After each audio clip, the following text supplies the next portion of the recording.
चलते हैं बच्चों सब्जेक्ट एनालॉग इलेक्ट्रॉनिक्स के लेक्चर नंबर 4 पे। यूनिट नंबर 1 टॉपिक है हमारा terminologies used in rectifiers and half wave rectifier. तो जैसे अभी हमने पढ़ा था पिछले लेक्चर में कि रेक्टिफायर्स क्या होते हैं जो एक अल्टरनेटिंग करंट को पल्सेटिंग डीसी में बदलते हैं।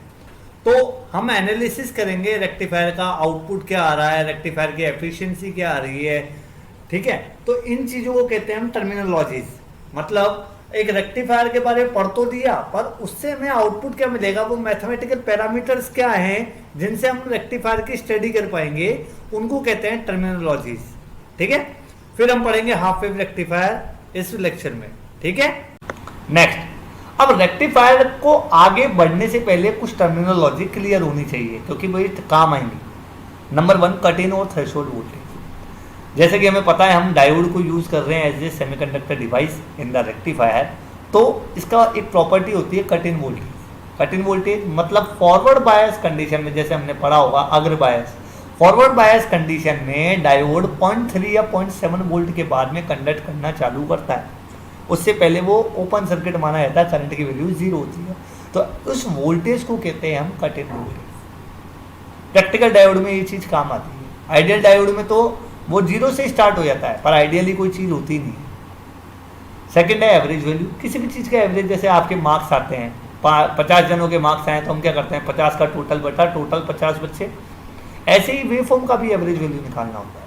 तो एक गिवन टाइम पीरियड के लिए देखो मैंने एरो से बता रखा है 0 से लेकर 2 पाई के बाद वेव रिपीट होना चालू हो गई है, तो 0 से लेकर 2 पाई गिवन टाइम पीरियड है। इस टाइम पीरियड में जो एरिया आ रहा है, total area upon total base, base क्या है 0 से 2 पाई मतलब 2 पाई, तो एरिया अपॉन टोटल बेस हमारी एवरेज वैल्यू कहलाती है। जस्ट लाइक आरएमएस वैल्यू, इसे कहते हैं root mean square value. Root mean square value मतलब अभी हमने देखा एवरेज निकाला, हमने एवरेज निकाला नॉर्मल कंपोनेंट का।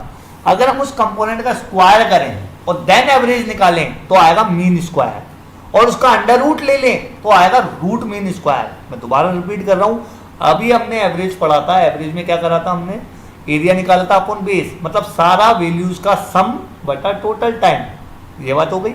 अब हम सारी वैल्यूज का स्क्वायर करेंगे, देन सम करेंगे, देन टोटल टाइम करेंगे, तो ये आएगा मीन स्क्वायर, और इसके बाद में हम रूट लेंगे तो हो जाएगा रूट मीन स्क्वायर। अब कॉन्सेप्ट क्या है रूट मीन स्क्वायर का? रूट मीन स्क्वायर का कॉन्सेप्ट है the heat produce by AC signal. जो एसी सिग्नल की आरएमएस वैल्यू से जो हीट प्रोड्यूस होती है वो इक्वल होती है डीसी करंट सेम वैल्यू की जितनी हीट प्रोड्यूस कर रही है। सेम वैल्यू की डीसी करंट जितनी हीट प्रोड्यूस कर रही है वो ही हीट प्रोड्यूस करने के लिए एसी की आरएमएस वैल्यू चाहिए। क्लियर है? अभी देखिए डायग्राम में मैंने करंट का स्क्वायर कर दिया, मतलब अब जो फॉर्मूला हो गया वो हो गया एरिया अपॉन बेस, पर एरिया किसका, करंट के स्क्वायर से निकल रहा है। अगला आता है पीक फैक्टर। पीक फैक्टर होता है मैक्सिमम वैल्यू जो कि अपन को दे रहे हैं, पीक वैल्यू होती है upon average value. Average value अपन पढ़ के ही आए अभी। Then form factor. Form factor होता है अपना KF जो कि RMS value upon average value. इन चीज़ों को ध्यान रखिएगा, ये आगे काम आएंगे एनालिसिस में। Then ripple factor. अब रिपल फैक्टर क्या है? अभी हमने पढ़ा पल्सेटिंग डीसी। पल्सेटिंग डीसी का मतलब है वो चेंज हो रही है, तो कितना कंपोनेंट उसमें एसी का है, मतलब कितना कंपोनेंट उसमें एसी प्रेजेंट है, तो उसको हम कहते हैं रिपल फैक्टर, ठीक है। इसलिए रेक्टिफायर का आउटपुट पल्सेटिंग डीसी आता है। तो रिपल फैक्टर मतलब ratio of RMS value upon DC value, और इसका नॉर्मल अगला फॉर्मूला होता है under root of form factor का स्क्वायर -1। नेक्स्ट, टर्मिनोलॉजीज में एफिशिएंसी। डेफिनेटली बात है, हम एसी इनपुट दे रहे हैं और डीसी आउटपुट ले रहे हैं, तो कोई भी सिस्टम की एफिशिएंसी क्या होती है, आउटपुट अपॉन इनपुट। तो आउटपुट में हमें क्या मिल रही है, डीसी पावर, इनपुट में हमने क्या दिया, एसी पावर। तो डेफिनेटली बात है ये फॉर्मूला हो गया हमारा एफिशिएंसी का। एक नया पैरामीटर आया peak inverse voltage. Peak inverse voltage क्या है? जब भी हम जानते हैं डायोड फॉरवर्ड बायस होता है और रिवर्स बायस होता है। फॉरवर्ड बायस होता है तो डायोड वर्क करता है और करंट फ्लो होता है, पर रिवर्स बायस में करंट फ्लो नहीं करता और डायोड उस करंट को ब्लॉक कर देता है। पर ब्लॉक करने की भी एक क्षमता होती है, अगर आप किसी को दबाए जाओगे तो कभी तो वो विरोध करेगा ही। ऐसे डायोड भी है कि आप उसको ब्लॉक करे जा रहे हो, आप चाह रहे हो कि वो करंट को ब्लॉक कर दे रिवर्स बायस में, तो वो कब तक करेगा, एक लिमिट आएगी, वहाँ पे जाने के बाद में वो डिवाइस डैमेज होने की कगार पे आ जाती है। तो वो मैक्सिमम वोल्टेज रिवर्स बायस के अंदर जो आपने अप्लाई करा, जिसको वो झेल लिया, मतलब वो सस्टेन कर गया और उसके आगे वो डायोड डैमेज होने की कगार पे आ गया, तो उस वोल्टेज को हम कहते हैं peak inverse voltage, PI। Next, transformer utilization factor. Definitely बात है, ट्रांसफार्मर आजकल रेटिंग के आते हैं, जैसे अपने घरों के बाहर 10 kVA का लगा होता है, 20 kVA का लगा होता है, तो वो कितनी पावर AC की दे रहा है transformer, that is the AC input power, और आपने कितनी DC पावर उससे बना ली, दैट इज द लोड को जो इतनी DC पावर मिली। तो दोनों का ratio normally DC power upon AC rating, मान लो आपकी रेटिंग है 10 kVA, पर आप उस ट्रांसफार्मर से DC ज्यादा नहीं ले पा रहे, तो मतलब आपका TUF बहुत कम है, आपने उसको यूटिलाइज ही नहीं करा। दैट्स वाई इसे कहते हैं ट्रांसफार्मर यूटिलाइजेशन फैक्टर। ये ट्रांसफार्मर ने कितनी AC पावर दी और आपने उसमें से कितनी ली। मान लो आपका ट्रांसफार्मर 10 kVA का है और आप तो कह रहे हो 9 वोल्ट की AC लूंगा मैं, तो 9 वोल्ट की AC से क्या पावर है, मिलीवाट में, तो मतलब आप 10 kVA की AC पावर में मिलीवाट की DC बना रहे हो आप, तो आप ट्रांसफार्मर को तो पूरी तरीके से यूज कर ही नहीं रहे।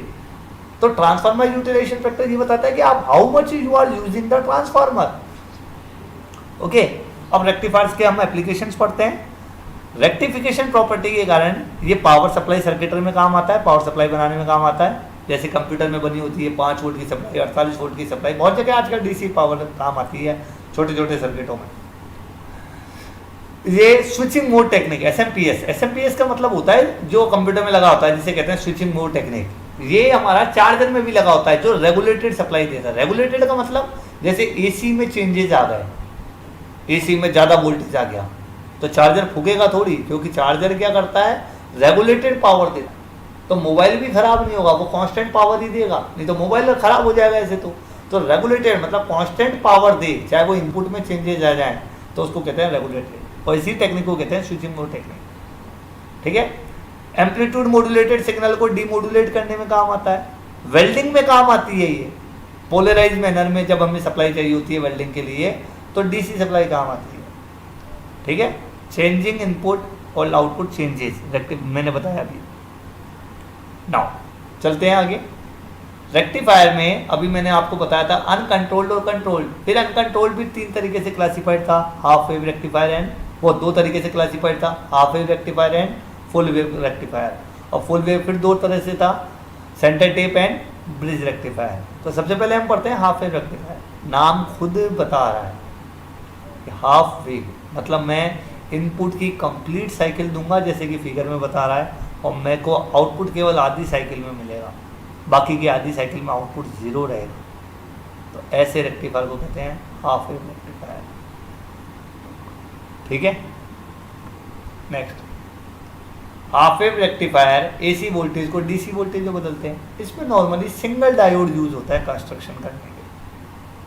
अब स्टेप फर्स्ट क्या है, सबसे पहले आप AC वेवफॉर्म लगाओगे हाफ वेव रेक्टिफायर को, तो उसे AC वेवफॉर्म की ओनली हाफ पार्ट रह जाएगी, बाकी की हाफ पार्ट क्लिप हो जाएगी, खत्म हो जाएगी, इसलिए इसको बोला गया है हाफ वेव रेक्टिफायर।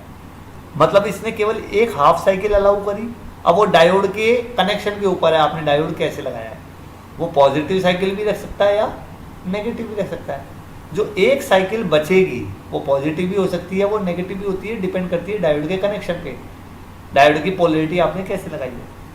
तो उसने एक साइकिल रख ली, दूसरी को ब्लॉक कर दी, इसलिए इसको बोला गया हाफ वेव। जैसे कि इसमें देखो आप, P इधर है, N इधर है, तो इसने पॉजिटिव फ्लो कर दी, नेगेटिव पे रिवर्स बायस हो गया, नेगेटिव ब्लॉक कर दी।